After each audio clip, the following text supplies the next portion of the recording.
Good morning everyone. Welcome back to our YouTube channel. UPPSC AE को लेके बहुत सारी क्वेरीज आई हैं जब से अखबार में एक खबर निकली है। हम आपको दिखा देंगे किस खबर को लेकर। तो मेरे पास एक ऑलरेडी बैच है जो 2023 से चल रहा है, जिसमें पढ़ाया गया था एक मतलब सेट पढ़ाया गया था सिविल इंजीनियरिंग के क्वेश्चंस का, जिसमें 5 डिवीजन किए गए थे क्वेश्चंस के, हर सब्जेक्ट को लेकर, फिर कंबाइंड सब्जेक्ट को लेकर, फिर फुल टेस्ट। इस तरीके से अराउंड 1000 क्वेश्चंस कंप्लीट कराए गए थे। क्वेश्चंस की पीडीएफ भी दी गई थी और क्वेश्चन के सोल्यूशन की भी पीडीएफ दी गई थी। और जो एग्जाम का पैटर्न था वो प्रीवियस पैटर्न को ध्यान में रखकर कवर कराया गया था। अभी तक पैटर्न को लेकर कोई ऑफिशियल न्यूज नहीं है और ये बताया जा रहा है न्यूज के थ्रू, जो न्यूज निकली है वो हम आपको दिखा देते हैं कि बहुत जल्द दीपावली तक ये चीज क्लियर हो जाएगी कि किस तरीके की भर्ती में चीजें रहेंगी। दीपावली के आसपास आयोग सम्मिलित राज्य अभियंत्रण सेवा परीक्षा के लिए विज्ञापन जारी कर सकता। पूर्व में भी ऐसी खबरें आती रही हैं, इस बात को मैं डिनाई नहीं करता हूं, लेकिन कुछ चीजें हैं, समय बीतने के साथ साथ दबाव प्रेशर होता है आयोग के पास की एक सीमा है हर चीज की। तो इसकी पूरी प्रोबेबिलिटी है इस खबर को सही ही माना जाए। इसके अतिरिक्त दूसरी चीज है, जो मैंने बैच बनाया है उस बैच को लेकर जो उसमें बच्चे हैं उनकी सिचुएशन, बैच को किस तरीके से बनाया गया उसको देख लें। समय का अभाव है, बहुत ज्यादा बात नहीं हो पाएगी। इस बैच को मैंने जो ऊपर फोटो लगाई है उसमें लिखा है till February 2027। The reason behind that, मैं चीजों को ऐसे लेके चलना चाहता हूं ताकि आपको रिजल्ट ओरिएंटेड स्टडी करने को मिले। और हमने लिख रखा है कि 24, 25, 26, 27 इसमें कभी भी पेपर होकर इस स्थिति तक आपको क्लियर करना है। 38 मेंबर्स हैं जिसमें मैं भी एक मेंबर हूं, क्योंकि मैं ग्रुप को ऑन कर रहा हूं, चला रहा हूं एज ए कोच। तो इसमें 37 कैंडिडेट्स हैं, जबकि इसमें कैंडिडेट्स हो गए थे 45। फिर मैंने उन लोगों को हटाया जिन लोगों की ग्रेविटी कम लगी मुझे, उन लोगों को मैंने हटा दिया। अब इसमें जो 38 है 37 हैं, इन 37 में अराउंड 34 ऐसे होंगे, हो सकता है 36 हो सकता है 37 हो। मेरी निगाह में 2 या 3 ऐसे हैं जो कहीं सिलेक्ट नहीं है, बहुत स्पष्ट बोल रहा हूं, कहीं सिलेक्ट नहीं है। एसएससी मेंस में हो सकता है तैयारी कर रहे हूं, बहुत ज्यादा मतलब इंडिविजुअल डिटेलिंग नहीं उनकी पता है, लेकिन 34 और 35 कैंडिडेट्स आर ऑलरेडी सिलेक्टेड। इनमें 37 में कोई ऐसा नहीं है जिसने 19 और 21 का एग्जाम ना दिया हो। उनमें से लगभग 20 से 22 ऐसे होंगे जो इंटरव्यू तक गए होंगे। तो अब ये मैंने क्यों इन्फॉर्मेशन दी, क्योंकि कोई भी ज्वाइन करना चाहता है, ये चैनल पे कोई ऐसा तो नहीं है कि कोई भी ज्वाइन ना करे, ऐसा ही कोई रोको और मैं इस चीज को रोकूं, इसमें भी मेरा कोई अधिकार नहीं है। मैं ये मानता हूं कि अगर आप इन इंटेंसिटी वाले लोगों के बीच आकर ज्वाइन होंगे तो जैसे ही नोटिफिकेशन आएगा ये एक्शन में आ जाएगा बैच, तुरंत हमारे प्रायोरिटी है, इसीलिए वो लोग अभी तक जुड़े हुए हैं। तुरंत उसी के अकॉर्डिंग जो सिलेबस है, पैटर्न है, उसी के अकॉर्डिंग चीजें मुझे करना बाध्यता है मेरी।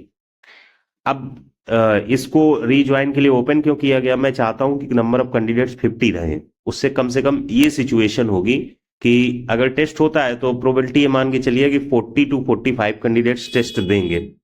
उससे जो रैंकिंग आएगी, जो कंपटीशन होगा, बहुत रियल होगा, एग्जैक्ट होगा। क्योंकि अदर टेस्ट सीरीज में क्या होता है, आप किसी को बाउंड नहीं कर सकते कि एक ही टाइम पर एक ही एग्जाम प्रेशर में एक ही तरीके से आप उस पेपर को दो। लोग अपने अपने कंफर्ट जोन में अपने अपने तरीके से पेपर देते हैं, तो आपकी जो रैंक आती है वो क्रिटिकली उतनी करेक्ट नहीं होती है, और ना वो फीलिंग आती है, कोई कभी दे रहा कोई कभी दे रहा। आपकी रैंक आ गई, आपने 5, जैसे ही टेस्ट आया आपने टेस्ट दिया, आपकी रैंक आ गई 2। नंबर ऑफ कैंडिडेट्स उस समय टेस्ट दिए हैं 5।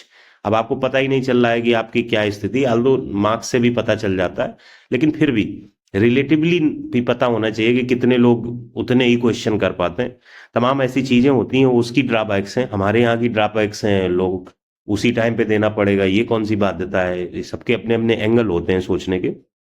तो ये 50 कैंडिडेट्स में मुझे 13 कैंडिडेट्स और चाहिए। जो MGCI magical green card initiative है, अगर उसके थ्रू आप लोग लेंगे इसको, तो उसमें सब कुछ है। MGCI का मतलब लाइफ टाइम जो इनिशिएटिव है, लाइफ टाइम हम आपको चाहे जो भी बैच आएगा उसमें आप इन्वॉल्व रहेंगे। ये इनिशिएटिव, उसमें आपको एक फोटो लगानी होगी, अपना नाम पता पिता का नाम लिखना होगा, आपने कितने फॉर्म भर रखे हैं वो लिखना होगा। वो डाटा होने का मतलब आपने एक तरीके की रजिस्ट्री करा ली है हमारे साथ कि हम जब तक आप सिलेक्ट नहीं होंगे हम आपके साथ बहुत प्रायोरिटी देते हुए आपको शामिल कर रहे हैं, जिसमें अराउंड 13 कैंडिडेट्स अब तक मोर देन 14 कैंडिडेट्स अब तक उसमें इनिशिएटिव में सबमिशन कर चुके हैं। इसमें 4 कैंडिडेट्स ने ईएस वाले ग्रुप को ज्वाइन किया है। इसमें 2 ग्रुप हैं, एक तो ईएससी सिविल करके एक ग्रुप है तेजस नाम से, जो एमजीसीआई के अंतर्गत ही आता है, उसको अलग से ज्वाइन कराया गया है क्योंकि उसके अलावा उनके पास कोई पर्पज नहीं है। और दूसरा डिपेंडेंट है, सब में आप कहीं पे भी ज्वाइन कर सकते हैं। ऐसा नहीं कि वो यूपीआई के बैच में नहीं रहेंगे, वो यूपीआई के बैच में रहेंगे, बिल्कुल रहेंगे, हर जगह रहेंगे जो एमजीसीआई से आ रहा है। उसकी फी की भी मैंने बताया था कि maximum amount that you have to pay is 10,000। अगर पहले से आप हमें ज्वाइन किए, आपने 6,000 रुपए जमा कर चुके हैं, तो आप सिर्फ 4,000 रुपए जमा करेंगे। जब तक आप एग्जाम होते रहें, जब तक बैच लॉन्च होते रहें, आप सभी बैच में इन्वॉल्व रहेंगे। और वो डाटा जो आप हमें दे रहे हैं, दैट डाटा इज नथिंग, एक फोटो है, नाम है, वो केवल हम इस बात के लिए कि हम अपने आप को क्रॉस चेक करेंगे after 365 days that person is where, what he is doing, what, क्या कैपेबिलिटी बची है, क्या हो सकता है, हर तरीके के उसकी स्टेबिलिटी के लिए फाइनेंशियल जो चीजें हमें रिवर्स में करनी पड़ेंगी वो भी हम करेंगे। वो हिडन रहता है मेरे केस में। जैसे कुछ लोगों को लगता है कि ये पैसा तो चला ही जाएगा, पता नहीं क्या चीजें मिलेंगी, चाहे ये एसएससी मेंस का बैच रहा हो, उसमें जो कैंडिडेट्स ऐड हैं, मुझे नहीं लगता किसी के मन में ये लेके डाउट होगा कि after the end of the batch I will be forgotten. कोई फॉरगेटन नहीं होगा, हर तरीके से उनके साथ हम हैं। तो ये चीज है, इसमें बहुत ज्यादा बोलने का मतलब नहीं बनता है, क्योंकि है क्या कि जो इसका एग्जाम होगा उसमें हिंदी और सिविल इंजीनियरिंग जीएस यही सब चीजें रहेंगी। अब टायर 1 होगा, टायर 2 होगा, बेहतर है कि 1-2 हफ्ते में चीजें सामने हो जाएंगी मोस्ट प्रोबेबली, तो उसको देख लीजिएगा। फिलहाल में अगर आप इसको ज्वाइन करना चाहते हैं तो इसको ज्वाइन कर सकते हैं। इसकी अलग से जो फी होगी वो नोटिफिकेशन के बाद डिसाइडेड होगी। अभी ये जो बैच लॉन्च हुआ था, जब बुल्स आई बैच 2023 में हुआ था, तो शायद इसकी फी 899 थी आई थिंक, अगर मैं सही रिमाइंड कर पा रहा हूँ। उसके थ्रू लॉन्च हुआ था, उसमें वही 10 से 15 टेस्ट हुए थे, सबके रिजल्ट आए थे, एक एक कर टेस्ट हुए थे, उसके बाद उसका डिस्कशन हुआ था, उसका सोल्यूशन था, फिर क्वेश्चन की पीडीएफ मिली थी, फिर सोल्यूशन की पीडीएफ मिली थी। उसके बाद से लोग ज्वाइंड हैं। जो लोग टेस्ट में सही से अपीयर नहीं हुए थे, उसके बाद उनके कोई रिस्पॉन्सेज नहीं आए थे, उनको मैंने हटा दिया था, जिनकी संख्या 7 से 8 या 9 थी, और बाकी कैंडिडेट्स जुड़े हुए हैं। तो अगर आपके मन में कहीं ऐसा है कि विद द मैजिकल तैयारी I can get better results, तो आप ज्वाइन कर सकते हैं। बाकी एसएससी जेई मेंस वाले कैंडिडेट्स अगर देख रहे हैं, उनको लगता है कि एसएससी जेई मेंस में कुछ अवेलेबिलिटी है, तो 23rd की इवनिंग में आप हमें टेलीग्राम के थ्रू, मैजिकल तैयारी ऑफिशियल नाम से है चैनल, या व्हाट्सएप के थ्रू 9044504675 के थ्रू आप हमसे कांटेक्ट कर सकते हैं। सब्जेक्ट टेस्ट के लिए, सब्जेक्ट टेस्ट जो हुए, फुल टेस्ट अवेलेबल नहीं है, सब्जेक्ट टेस्ट के लिए एक सर्टेन फी पर आपको क्वेश्चंस और उसकी सोल्यूशन पीडीएफ मिल सकती है, and come with a certain decorum. तो ये चीज आपको इन्फॉर्म करनी थी।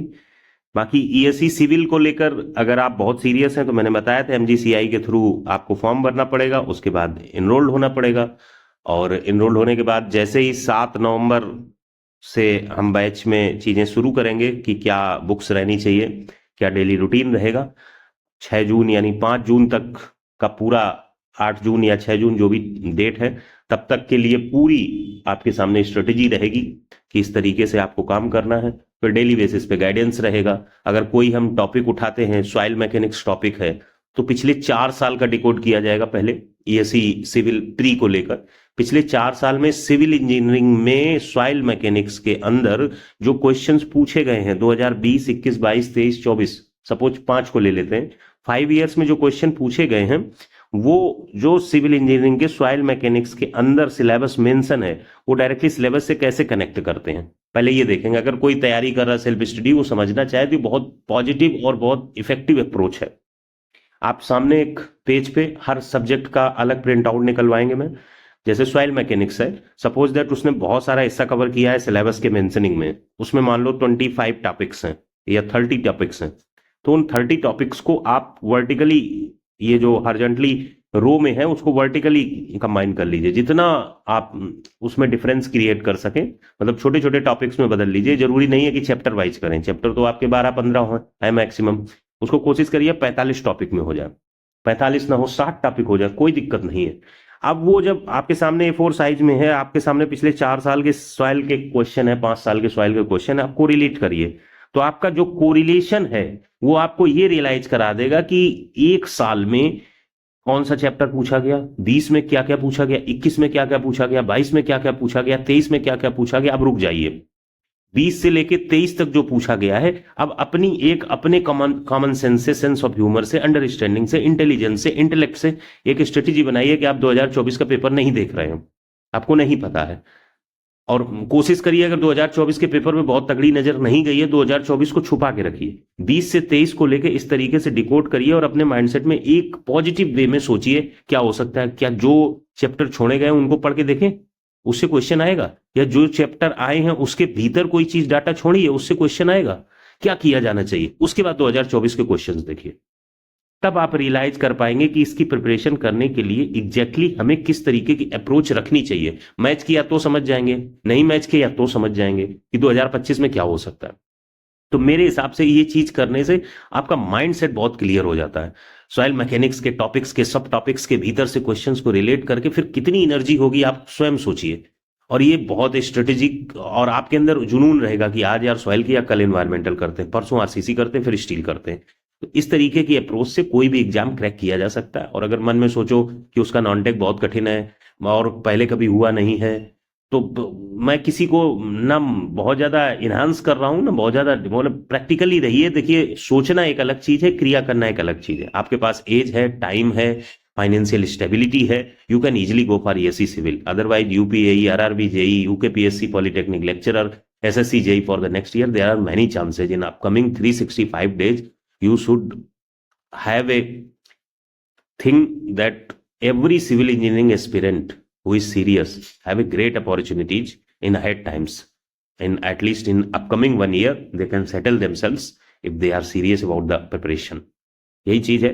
बाकी तैयारी करते रहिए, अगर कोई इशू हो तो हमसे टॉक करिए। Thank you.